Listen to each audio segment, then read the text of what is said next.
Hello friend, welcome to Parikshan academy. जैसा कि हम लोग अधिगम की शुरुआत की, उसमें हम लोगों ने पहले थॉर्नडाइक का सिद्धांत देखा। इसके बाद हम लोगों ने स्किनर का सिद्धांत देखा। इसके पहले हम लोगों ने क्या देखा था? स्किनर का सिद्धांत। तो स्किनर के सिद्धांत में हम लोगों ने उसके प्रयोग देखे और उसके उपनाम देखे और उसके शिक्षा में जो उपयोग होते हैं, जिससे प्रश्न पूछे जाते हैं, उसको देखा। और उनकी पुस्तकें जो देखी उसको देखा, जिससे काफी बार प्रश्न परीक्षा में पूछे जाते हैं। आज हम लोग पढ़ेंगे शास्त्रीय अनुबंधन सिद्धांत। इससे भी बहुत बार प्रश्न पूछे जाते हैं आपके पेपर में, चाहे वो सीटेट हो, टेट हो, चाहे स्टेट हो। तो हम लोग पढ़ेंगे शास्त्रीय अनुबंधन सिद्धांत, या इसे कहते हैं अनुकूलित अनुक्रिया अनुबंधन सिद्धांत, जिसके प्रवर्तक कौन है? आपके इवान पेट्रोविच पावलोव, अर्थात पावलोव इसके क्या है? प्रवर्तक है। तो चलिए आज हम लोग पढ़ेंगे क्या? शास्त्रीय अनुबंधन सिद्धांत क्या होता है, इसके बारे में जानकारी हासिल करेंगे।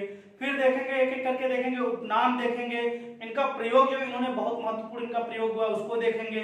फिर क्या देखेंगे? इनका शिक्षा में इनके जो प्रयोग हुए हैं, इनका जो सिद्धांत है उसका क्या उपयोग होता है उसको देखेंगे। तो सर्वप्रथम चलिए हम लोग देखते हैं कि ये जो प्रवर्तक इनके हैं उसको देखते हैं, कहाँ के रहने वाले उसको देखते हैं, इनकी जो पुस्तक दी गई काफी महत्वपूर्ण, उसको एक एक करके हम लोग क्या करेंगे? देखेंगे। तो सर्वप्रथम लिखते हैं प्रतिपादक। प्रतिपादक जैसा आपको पता होगा, इसके प्रतिपादक कौन है? Ivan Petrovich Pavlov. तो सर्वप्रथम हम लोग लिखेंगे, इसके बाद एक एक करके महत्वपूर्ण चीजों को समझेंगे। तो लिख लेते हैं प्रवर्तक या प्रतिपादक।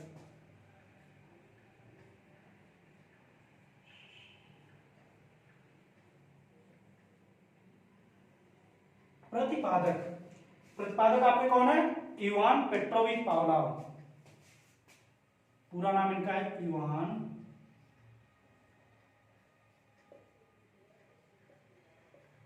पेट्रोविच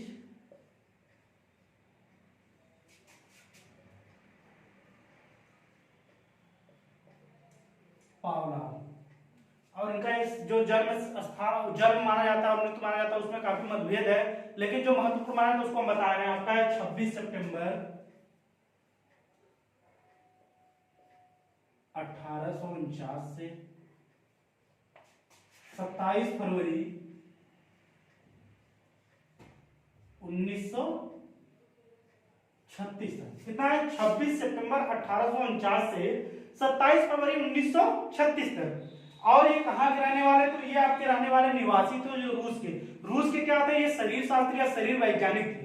ठीक है, चिकित्सा के क्षेत्र में क्या थे? ये चिकित्सा शास्त्री या फिर शरीर शास्त्री या फिर ये शरीर वैज्ञानिक थे। तो लिख लेते हैं निवासी।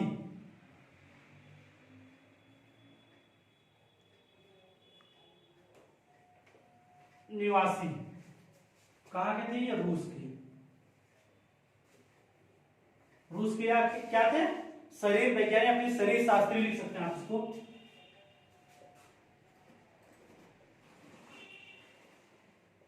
शरीर शास्त्री लिख सकते हैं, क्योंकि ये चिकित्सक थे। इसके बाद देखते हैं इनका जो प्रयोग था, इन्होंने प्रयोग किस पर किया था? प्रयोग आपको बहुत काफी फेमस इनका प्रयोग इन्होंने कुत्ते पर किया था, उसको लिख देते हैं। प्रयोग के लिए जीव लिख देते हैं, या फिर लिख देते हैं प्रयोग। प्रयोग किस पर किए थे इन्होंने? कुत्ते पर।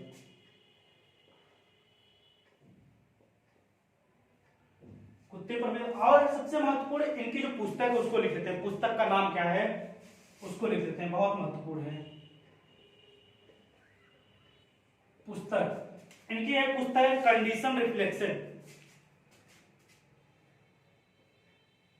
Condition reflexes. Condition reflexes. ठीक है, इनकी एक पुस्तक क्या है? Condition reflexes. और क्या है? The work of the digestive gland. The work of the digestive gland बहुत इंपॉर्टेंट है परीक्षा की। The work of the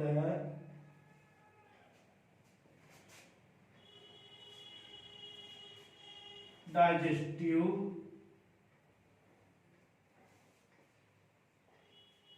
glands. एक है कंडीशन रिफ्लेक्सेस और दूसरी पुस्तक the work of the digestive gland. तो ये थे इनके बारे में कुछ महत्वपूर्ण चीजें हम लोगों ने देखा। इसके बाद हम लोग देखेंगे इनके जो सिद्धांत के अन्य नाम उपनाम, जिससे परीक्षा में काफी बार प्रश्न आपके पूछे जाते हैं। तो सर्वप्रथम इसको लेकर प्रतिपादक आपके कौन थे? शास्त्रीय अनुबंध सिद्धांत के हमारे इवान पेट्रोविच पावलोव, अर्थात पावलोव थे 26 सितंबर 1849 से 27 फरवरी 1936 तक। इसके बाद ये निवासी कहाँ के थे? रूस के। रूस के क्या माने जाते हैं? शरीर शास्त्री कह सकते हैं इनको, या फिर शरीर वैज्ञानिक कह सकते हैं।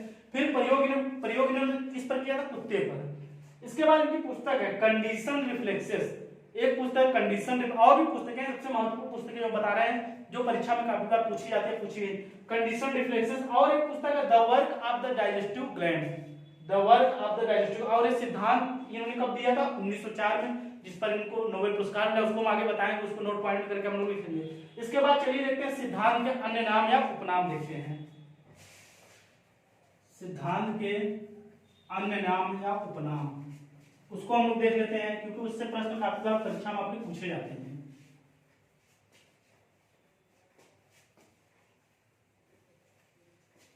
और एक चीज, अनुबंधन का जनक भी किसको माना जाता है? इवान पेट्रोविच पावलोव को।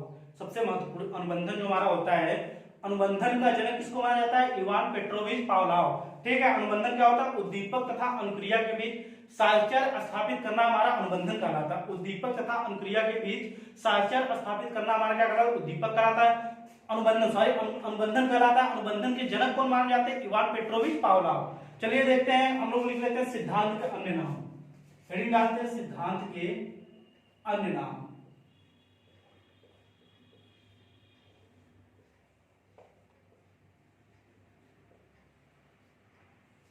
अन्य नाम।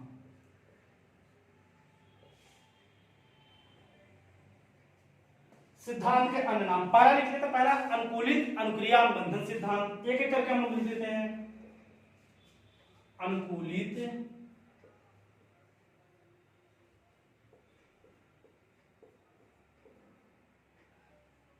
अनुक्रिया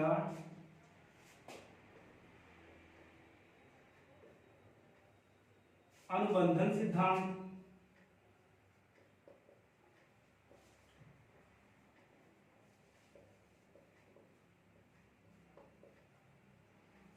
दूसरा हमारा है प्राचीन या परंपरागत अनुबंधन सिद्धांत। प्राचीन या परंपरागत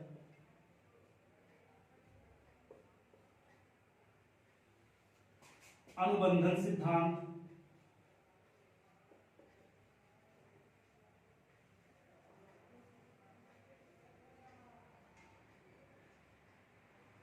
तीसरा हमारा है संबंध प्रत्यावर्तन अनुबंधन सिद्धांत, या फिर संबंध प्रत्यावर्तन सिद्धांत लिख सकते हैं।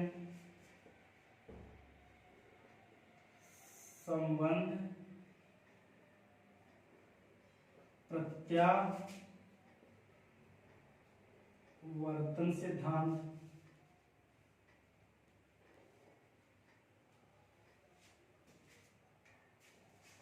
संबंध प्रत्यावर्तन सिद्धांत। इसके बाद हम लिख सकते हैं हमारा है क्लासिकल अनुबंधन सिद्धांत या क्लासिकीय अनुबंधन सिद्धांत, उसको लिख लेते हैं क्लासिकल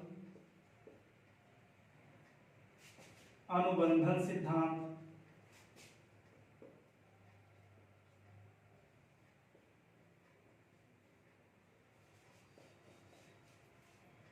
क्लासिकल अनुबंधन, इसको क्लासिकी भी बोल सकते हैं, क्लासिकल या क्लासिकी। इसके बाद हमारा पुरातन अनुबंधन सिद्धांत। पुरातन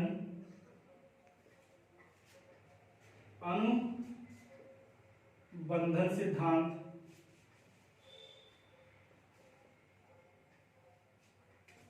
इसके बाद हमारा है यश टाइप अनुबंधन सिद्धांत। यश टाइप अनुबंधन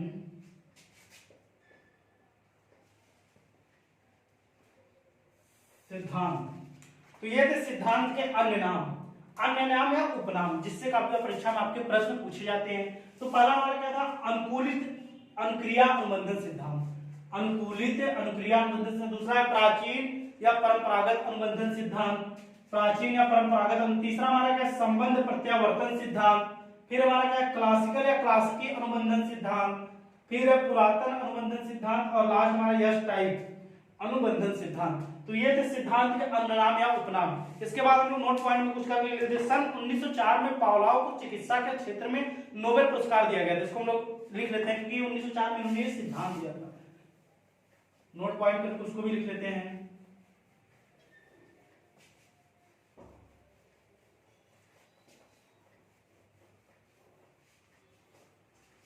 नोट पॉइंट बना के लिख लेते हैं उसको।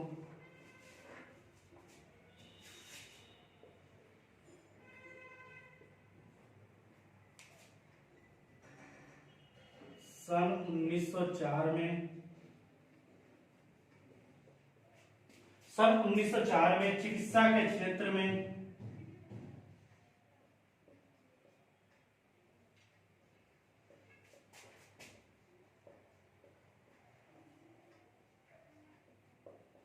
चिकित्सा के क्षेत्र में पावलोव को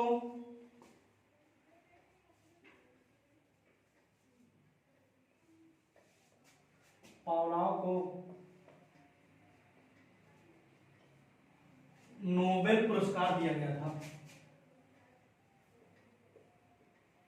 नोबेल पुरस्कार दिया गया था। ठीक है। सन 1904 में क्या हुआ? सन 1904 में चिकित्सा के क्षेत्र में पावलोव क्या हुआ दिया गया था? नोबेल पुरस्कार से सम्मानित किया गया था या दिया गया था। ठीक है। इसके बाद हम लोग उनके सिद्धांत में जो प्रयोग उसको देखते हैं। चलिए देखते हैं। इसके बाद इन्होंने जो प्रयोग किया था उसको देखते हैं। इसके प्रयोग क्या होता है? कोई भी स्वाभाविक सीखने वाले प्राणी के सामने जब प्रस्तुत किया था उसके प्रति वो क्या करता है? स्वाभाविक अनुक्रिया करता है। जैसे क्या होता है, कभी कोई चीज होता है जलता हुआ होता है, उसके पास जैसे कोई भी चीज होती है, गर्म चीजें होती है, तो हमारा हाथ क्या होता है, जैसे उसको छूते हैं, जब हाथ छूते हैं अचानक क्या जल जाते हैं तो क्या अपना हाथ अचानक फिर हटा लेते हैं, दोबारा वो कार्य हम नहीं करेंगे। ठीक है। इसी प्रकार क्या होता है कि भूख लगने पर जब बहुत भूखा होते हैं तो हमारे सामने भोजन आता है तो क्या अचानक हमारे सामने भूख मतलब जो भूख लगी ज्यादा होती है, भोजन आता है उसको देखकर क्या होता है? लार टपकने लगता है। तो वही चीज इन्होंने अपने सिद्धांत में बताया। इन्होंने सिद्धांत में कुत्ते पर प्रयोग किया तो सर्वप्रथम उन्होंने क्या की? उन्होंने इनके जो प्रयोग में कुत्ता था वो क्या एक डेस्क मेज जो थी उससे क्या होता है कसकर बंधा हुआ था, मतलब बांधा हुआ था। अपने प्रयोग में कुत्ते में क्या कसकर बांधा हुआ था। उसके बाद उन्होंने क्या किया? उस पर जो प्रयोग किया था उस प्रयोग में इन्होंने सर्वप्रथम क्या किया था? किया गया था कि पहले इन्होंने उसको भोजन दिया। पहले उन्होंने भोजन देते हैं, भोजन देने पर क्या घंटी बजाते हैं। भोजन देते तो क्या करता है? अनुक्रिया करता है। और यह अनुक्रिया क्या होती है? फिर एक बार ऐसी सिचुएशन आ जाती है कि घंटी बजाने के बाद भोजन नहीं देते फिर भी क्या करता है? उसका लार टपकता है। इसके बाद संक्षेप में इसको हम लोग क्या करेंगे अभी देखेंगे आगे। तो चलिए देखते हैं उन्होंने प्रयोग किया था। पहले उसको भोजन दिया, इसके बाद क्या लार टपकना उसका शुरुआत। भोजन क्या था? यूसियस था, मतलब गैर अनुकूलित या गैर स्वाभाविक उसके लिए उद्दीपक था। और लार टपकना क्या था? यूसियस अनकंडीशनड रिस्पांस जो होती है उसके लिए क्या थी? गैर अनुकूलित या गैर अनस्वाभाविक जो थी अनुक्रिया थी। इसके बाद दूसरे स्टेप में क्या किया इन्होंने? घंटी की आवाज दी। वही चीज जो भी बताया कि बाद में क्या करते हैं? घंटी का आवाज देते हैं तब भी कोई क्या करता? कुत्ता लार टपकता है। फिर क्या दूसरे अप्राकृतिक उद्दीपक, घंटी की आवाज उसके लिए क्या होती है? अप्राकृतिक उद्दीपक होती है। उसमें क्या करता है कुत्ता? कोई लार नहीं टपका, कुत्ता क्या हुआ? भौचक्का रह गया, मतलब उसको देखकर उस चीज को देखकर वो भौचक्का रह गया। तीसरे स्टेप में ये क्या करते हैं? घंटी की आवाज प्लस भोजन दोनों देते हैं। घंटी की आवाज प्लस भोजन। तो घंटी की आवाज जो होती है उसके लिए क्या करती है? अनुकूलित उद्दीपक का कार्य करती है। और भोजन जो होता है वो क्या होता है? गैर अनुकूलित उद्दीपक का कार्य करता है। तो उसमें वो क्या करता है? लार टपकाना शुरुआत कर देता है, अर्थात वो क्या करता है? उसकी जो वो क्रिया कौन सी करता है? अनुकूलित अनुक्रिया करता है। फिर लास्ट में क्या होता है कि घंटी की आवाज अनुकूलित उद्दीपक, घंटी की आवाज उसके लिए क्या होती है? सीएस, मतलब अनुकूलित उद्दीपक होती है। फिर क्या होता है? लार टपकना उसका शुरुआत हो जाता है, जो क्या कहलाता है? अनुकूलित अनुक्रिया। तो लास्ट में क्या होता है कि घंटी की आवाज उसके लिए अनुकूलित उद्दीपक होती है और लार का टपकना क्या होता है? अनुकूलित अनुक्रिया होती है। तो इसके प्रयोग इन्होंने किए तो कुत्ते पर। चलिए उसको हम क्या करते हैं? लिखकर संक्षेप में उसको देख लेते हैं। चलिए देखते हैं जो उन्होंने कुत्ते पर प्रयोग किया था, एक एक प्रक्रिया जो उनकी थी अभी हम लोगों ने उसको शॉर्ट फॉर्म देखा। अब उसको लिखित रूप से हम लोग देख लेते हैं क्या क्या किए थे उसको देख लेते हैं। तो इस सिद्धांत में पावलोव द्वारा अस्वाभाविक उद्दीपक के प्रति, अभी हम बताएं इसको, अस्वाभाविक उद्दीपक के प्रति क्या किया उन्होंने? स्वाभाविक अनुक्रिया उत्पन्न कराई थी। क्या किया था? इस सिद्धांत में पावलोव ने अस्वाभाविक उद्दीपक जो था भोजन था, उसके प्रति क्या किया था, स्वाभाविक अनुक्रिया क्या थी, उसने लार का टपकना, अभी हम उसको पूरा करवाए थे। इसके बाद दूसरे में क्या है, यह करने के लिए उन्होंने कुत्ते पर प्रयोग किया, जो काफी प्रसिद्ध हुआ था यह प्रयोग। इसके बाद है प्रयोग के अंतर्गत, प्रयोग के अंतर्गत पावलाव ने भोजन देने से पहले एक घंटी को बजाना क्या किया, प्रारंभ किया। भोजन देने से पहले एक घंटी को बजाना प्रारंभ किया, और जब यह प्रक्रिया उन्होंने बार बार दोहराई, और जब यह प्रक्रिया उन्होंने बार बार दोहराई, तब तक भोजन के प्रति क्या हुई, स्वाभाविक अनुक्रिया, तब तक जो भोजन के प्रति स्वाभाविक अनुक्रिया थी वो क्या, घंटी के प्रति भी क्या करे, होने लगी। इसके बाद इन्होंने क्या बताया, इसका मुख्य कारण, इसका जो मुख्य कारण था स्वाभाविक उद्दीपक और अस्वाभाविक उद्दीपक अनुक्रिया का, उसका मुख्य कारण क्या था, भोजन तथा घंटी, मुख्य कारण भोजन तथा घंटी का बार बार एक साथ उपस्थित होना था। मुख्य कारण क्या था, भोजन तथा घंटी का बार बार एक साथ उपस्थित होना था। इसके बाद इस प्रक्रिया में अनुबंधन, अनुबंधन शुरुआत में बताया कि अनुबंधन का जनक किसको माना जाता है, पावलाव को ही माना जाता है। अनुबंधन का जनक किसको माना जाता है, पावलाव को। उसको बताया भी थे उद्दीपक तथा अनुक्रिया के बीच क्या होता है कि साहचर्य स्थापित करना हमारा अनुबंधन कहलाता है। तो इसमें क्या, इस प्रक्रिया को अनुबंधन नाम दिया गया, अनुबंधन नाम दिया क्योंकि घंटी का अनुबंधन, घंटी का अनुबंधन जो था भोजन से क्या किया, स्थापित किया गया था। इस प्रक्रिया को अनुबंधन नाम किया गया क्योंकि घंटी का अनुबंधन भोजन से क्या किया गया था, स्थापित, संबंध या फिर स्थापित किया गया था। इसके बाद हम लोग देखते हैं मुख्य पॉइंट जो आती है, सिद्धांत के कुछ महत्वपूर्ण शब्द दिए गए हैं, उसको हम लोग देखते हैं। चलिए उसको एक करके देखते हैं। चलिए देखते हैं सिद्धांत के कुछ महत्वपूर्ण शब्द, जिससे क्या है काफी बार परीक्षा में प्रश्न पूछे जाते हैं। जो ये सिद्धांत पावलाव का, उससे कुछ महत्वपूर्ण शब्द जो उनके प्रयोग में निकल कर आए हैं, हम क्या करेंगे, उसको एक एक करके समझेंगे और लिखेंगे। तो ढेर डालें सिद्धांत के कुछ शब्द, सिद्धांत के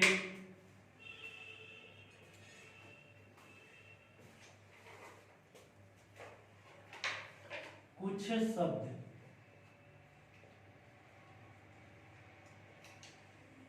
सिद्धांत के कुछ शब्द, जिसमें हमारा पहला क्या है, उद्दीपक सामान्यीकरण। उद्दीपक सामान्यीकरण, उद्दीपक सामान्यीकरण को हेडिंग डाल उसको लेते हैं। इसमें क्या होगा, जब कुत्ता घंटी से मिलती जुलती आवाज पर लार टपकाए तो उद्दीपक क्या होगा, सामान्यीकरण होगा। जब कुत्ता घंटी से मिलती जुलती आवाज पर लार टपकाए तो क्या होगा, वह उद्दीपक सामान्यीकरण होगा। पहला आइडिया उद्दीपक सामान्यीकरण, उसको हम लिख लेते हैं उद्दीपक सामान्यीकरण। इसमें हम लोग लेते हैं जब कुत्ता, जब कुत्ता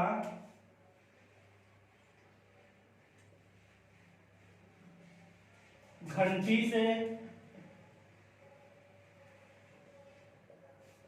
मिलती जुलती,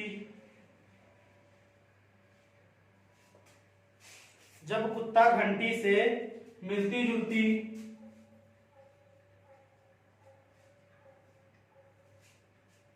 आवाज पर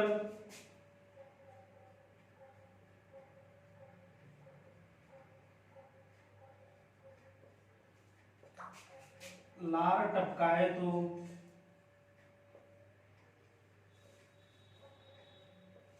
जब कुत्ता घंटी से मिलती जुलती आवाज पर लार टपकाए तो उद्दीपक क्या होगा, सामान्यीकरण होगा। तो उद्दीपक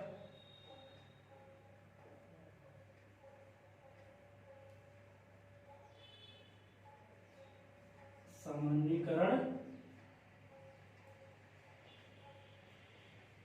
होगा। तो उद्दीपक सामान्यीकरण क्या था, जब कुत्ता घंटी से मिलती जुलती आवाज पर लार टपकाएगा तो उद्दीपक हमारा क्या होगा, सामान्यीकरण होगा। दूसरा हमारा स्वतः पुनर्लाभ, स्वतः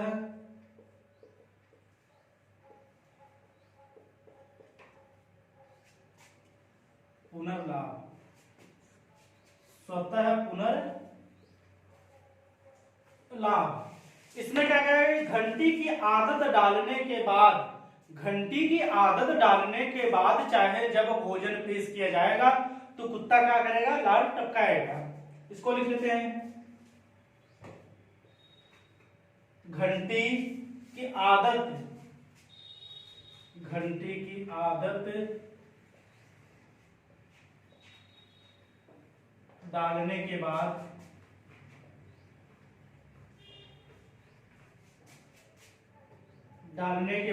जब घंटी की आदत डालने के बाद जब भोजन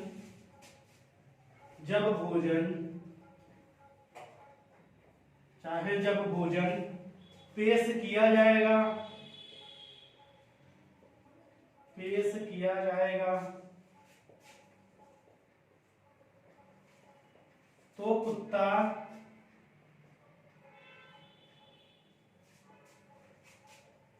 लार टपकाएगा।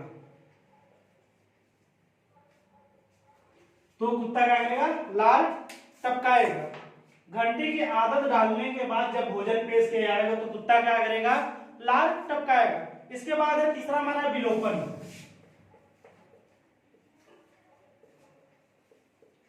क्या है? विलोपन। इसमें क्या कहा गया है कि सिर्फ घंटी बजाने और भोजन न देने से वो क्या करेगा? लार टपकना बंद हो जाएगा। सिर्फ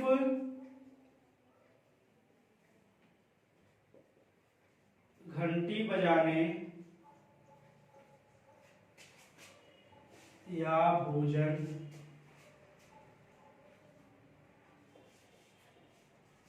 न देने से, सिर्फ घंटी बजाने या भोजन न देने से क्या करेगा? लार टपकना उसका बंद हो जाएगा। न देने पर लिख दिया तो फिर न देने पर लार टपकना बंद हो जाएगा।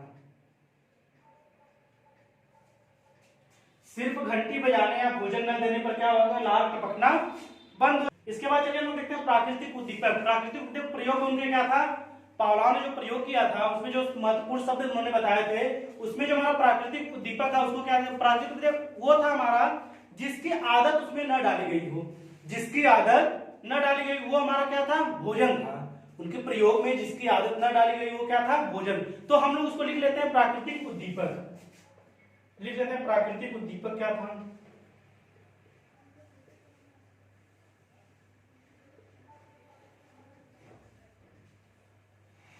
प्राकृतिक उद्दीपक। उनके सिद्धांत प्राकृतिक उद्दीपक क्या था? जिसकी आदत न डाली गई हो। जिसकी आदत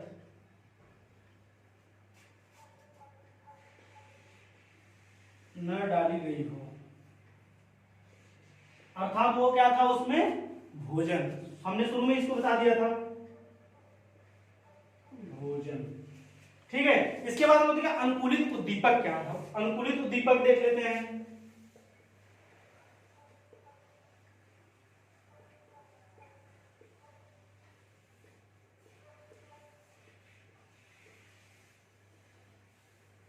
अनुकूलित उद्दीपक इसको देख लेते हैं। उद्दीपक जो कृत्रिम रूप से आदत में डाला गया हो, ये क्या होता है हमारा अनुकूलित उद्दीपक? उद्दीपक वह है जो कृत्रिम रूप से क्या हो? उसमें डाला गया हो, तो उसको लिख लेते हैं उद्दीपक वह जो कृत्रिम रूप से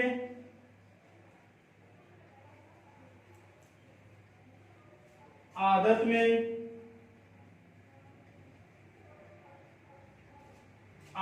डाला गया हो।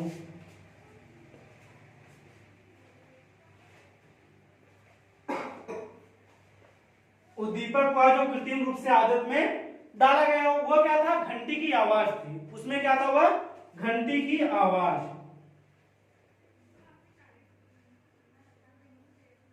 घंटी की आवाज थी। कुत्ते के लिए वो क्या थी? घंटी की आवाज। तो ये थी महत्वपूर्ण चीजें। सिद्धांत में जो महत्वपूर्ण शब्द दिए गए हैं, जिसका डायरेक्ट मतलब प्रश्न पूछता, जो उन्होंने अपने प्रयोग किया था उसमें जो महत्वपूर्ण एक एक करके उन्होंने कुछ शब्द निकाले थे अपने सिद्धांत में, हम लोगों ने उसको एक एक करके देखा। पहला हमारा क्या था? उद्दीपक सामान्यीकरण। जब कुत्ता घंटी से मिलती जुलती आवाज पर क्या करे? लार टपकाए, तो हमारा क्या कहेगा? उद्दीपक क्या होगा? तो हमारा सामान्यीकरण होगा। दूसरा क्या हमारा? स्वतः पुनर्लाभ। स्वतः पुनर्लाभ क्या? घंटी की आदत डालने के बाद चाहे जब भोजन उसके सामने पेश किया जाएगा तो वह क्या करेगा? लार को टपकाएगा। इसके बाद तीसरा हमारा विलोपन, एक्सटिंक्शन को कहते हैं। सिर्फ घंटी बजाने या सिर्फ घंटी बजाने या फिर इसमें क्या था भोजन न देने पर, सिर्फ घंटी बजाने या भोजन न देने पर लार टपकना क्या हो जाएगा उसका बंद हो जाएगा। इसके बाद हमारा प्राकृतिक उद्दीपक था जिसकी आदत न डाली गई हो, उसमें सर्वप्रथम क्या वर्णन किया था, भोजन दिया था, फिर क्या होगा स्वाभाविक उद्दीपक था, इसके बाद उसका लार टपकना क्या था अनुकूलित अनुक्रिया था, स्वाभाविक अनुक्रिया थी। इसके बाद हमारा अनुकूलित उद्दीपक, उद्दीपक हुआ जो कृत्रिम रूप से उसके आदत में क्या करें डाला जाए, वो क्या थी घंटी की आवाज थी। इसके बाद हम लोग देखेंगे सबसे महत्वपूर्ण जो था कि उनका पावलोव के जो सिद्धांत उसका शिक्षा में प्रयोग हम लोग एक करके उसको देखते हैं। चलिए इसके बाद हम लोग पावलोव की शिक्षा में उपयोग जो उनका सिद्धांत है उसका शिक्षा में क्या उपयोग होता है उसको हम लोग करके देखेंगे, नोट पॉइंट करके उसको लिख लेंगे। तो सिद्धांत का शिक्षा में उपयोग हेडिंग डालते हैं, सिद्धांत का शिक्षा में उपयोग, पावलोव के सिद्धांत का जो था शिक्षा में क्या हुआ था उपयोग, हम लोग हेडिंग डाल देते हैं उसको लिख लेते हैं। तो इसमें हम लोग क्या करेंगे एक एक करके इसको लिखेंगे और समझेंगे। तो सर्वप्रथम क्या है यह सिद्धांत इन्होंने बताया, यह सिद्धांत छोटे बच्चों के लिए बहुत ही महत्वपूर्ण या उपयोगी था, क्योंकि इससे क्या होता है उनको बताया जाता है स्वच्छता और सफाई के बारे में बताया जाता है, फिर बड़ों का सम्मान कैसे किया जाता है इसको बताया जाता है। तो सर्वप्रथम एक एक सिद्धांत को लिखेंगे और उसके बारे में समझेंगे। तो इसमें लिख लेते यह सिद्धांत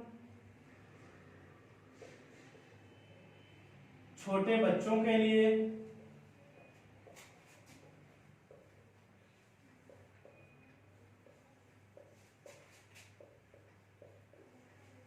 यह सिद्धांत छोटे बच्चों के लिए बहुत उपयोगी है, बहुत उपयोगी है। इसके द्वारा क्या करते हैं हम बच्चों को साफ सफाई के बारे में या फिर बड़ों का आदर सम्मान कैसे किया जाता है उसके बारे में उनको जानकारी देते हैं। तो इससे क्या होता है कि मतलब जैसे बच्चों को साफ सफाई के बारे में जानकारी देना, बच्चों को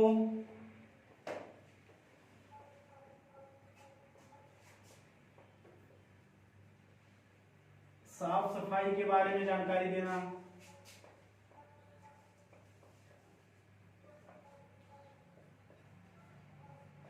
फिर होता है बड़ों का आदर सम्मान करना,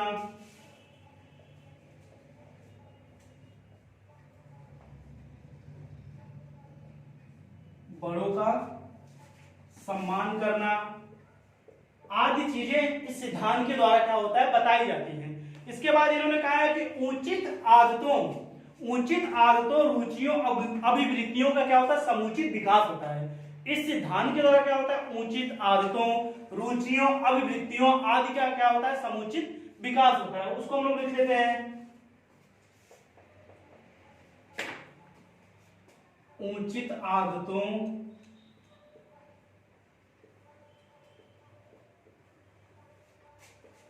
रुचियों अभिवृत्तियों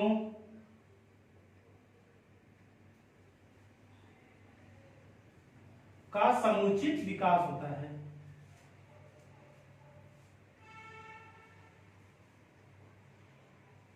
समुचित विकास होता है। इस सिद्धांत की क्या होता है बच्चों में क्या होता है उचित आदतों और क्या करते हैं रुचियों और उनमें जो अभिवृत्ति होती है उसका क्या किया जाता है समुचित विकास किया जाता है। इसके बाद इन्होंने क्या कहा भाषा में सीखने व सिखाने विशेषकर वस्तुओं को नामबद्ध करने के लिए इस सिद्धांत का प्रयोग किया जाता है। तो उसको हम लोग लिख लेते हैं और फिर समझ लेते हैं भाषा को सीखने व सिखाने विशेषकर वस्तुओं के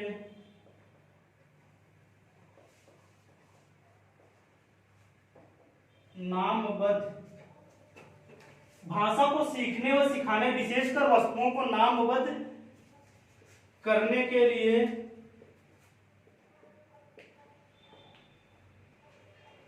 इसका मतलब इस सिद्धांत का उपयोग किया जाता है, उपयोग किया जाता है। इसके बाद हम लोग देखेंगे सबसे महत्वपूर्ण एक चीज, उसको जो इन्होंने जो प्रयोग किया था उस पर इन्होंने बताया था। तो इसमें क्या होता है, जानवरों को प्रशिक्षण जो दिया जाता है, जानवरों को जो प्रशिक्षण दिया जाता है उसको भी क्या करके इसमें जो कर्तव्य कराए जाते हैं वह इसी सिद्धांत के द्वारा कराए जाते हैं। जो जानवर को प्रशिक्षण जैसे क्या लगता है, बड़े बड़े मेले आयोजन किए जाते हैं, प्रदर्शनी आयोजन में जो जानवर जो प्रदर्शन अपना कला करते कर्तव्य करते हैं वह क्या होता है, इन्हीं के सिद्धांत पर कार्य करते हैं। तो इसमें क्या होता है कि जानवरों के प्रशिक्षण में, जानवरों के प्रशिक्षण में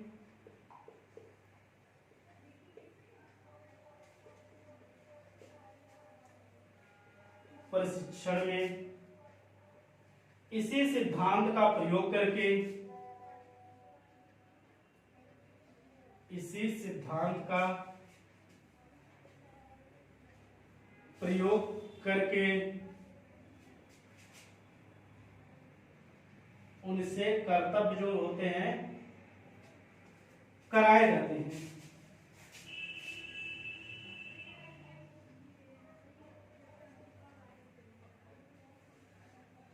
क्या होता है, जानवरों में प्रशिक्षण में इसी सिद्धांत का जानवरों में प्रशिक्षण किया जाता है। बताया भी जो प्रदर्शनी या फिर मेले हमारे लगते हैं उसमें क्या होते हैं, जानवर जो आते हैं जो अपनी कला प्रदर्शनी का प्रयोग करते हैं वो क्या होते हैं, इसी सिद्धांत पर आधारित होकर उनको क्या किया जाता है, उनसे जो कर्तव्य कराए जाते हैं वो इसी सिद्धांत के ऊपर आधारित है। इसके बाद अनुबंधन द्वारा, आगे लोग लिखा है अनुबंधन द्वारा भय, प्रेम, घृणा आदि के भाव उत्पन्न किए जा सकते हैं। उसको लिख लेते हैं अनुबंधन के द्वारा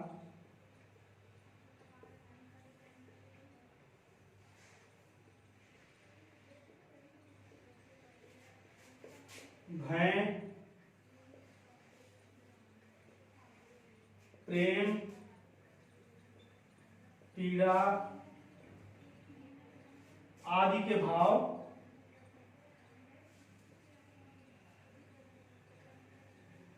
उत्पन्न किए जाते हैं। इस सिद्धांत का प्रयोग करके क्या होता है कि भय, प्रेम, पीड़ा आदि क्या होता है भाव उत्पन्न किया जाता है। और क्या होता है, गणित शिक्षण में सहायक रूप में भी इस सिद्धांत का प्रयोग किया जाता है। इसके बाद होता है सामाजिकरण में सहायक रूप में इस सिद्धांत का प्रयोग किया जाता है। तो ये था सिद्धांत का शिक्षा में प्रयोग। तो सर्वप्रथम लोग ये सिद्धांत छोटे बच्चों के लिए क्या होता है, बहुत उपयोगी होता है। इससे क्या होता है, बच्चों में स्वच्छता व सफाई का ध्यान रखा जाता है, बड़ों का आदर सम्मान कैसे किया जाता है इसके बारे में जानकारी देते। फिर क्या होता है, उचित आदतों, रुचियों, अवृत्तियों आदि का क्या होता है, समुचित विकास होता है। फिर भाषा को सीखने व सिखाने का विशेषकर वस्तुओं को नामबद्ध करने के लिए, उनको याद करने को सीखने के लिए भी इस सिद्धांत का क्या होता है, उपयोग किया जाता है। इसके बाद सबसे इंपॉर्टेंट जानवर के प्रशिक्षण में, जानवर को जो कला प्रदर्शन सिखाई जाती है तो उसमें क्या होता है, इसमें इसी सिद्धांत का प्रयोग करके उनसे वो कर्तव्य कराए जाते हैं। इसके बाद अनुबंधन द्वारा भय, प्रेम, पीड़ा, भय, प्रेम, पीड़ा आदि के विभाव इसी सिद्धांत के द्वारा उत्पन्न किया जाता है। गणित में शिक्षण सहायक रूप में भी इसी सिद्धांत का प्रयोग किया जाता है। सामाजिकरण में सहायक रूप में भी इसी सिद्धांत का प्रयोग किया जाता है। तो आज की टॉपिक अगर हमारी यहीं पर समाप्त होती है। अगर आपको कोई भी डाउट हो आप कमेंट सेक्शन में पूछ सकते हैं। तो हमारा चैनल अगर पसंद आ रहा है तो उसे लाइक करें, सब्सक्राइब करें। आप सभी का बहुत बहुत धन्यवाद।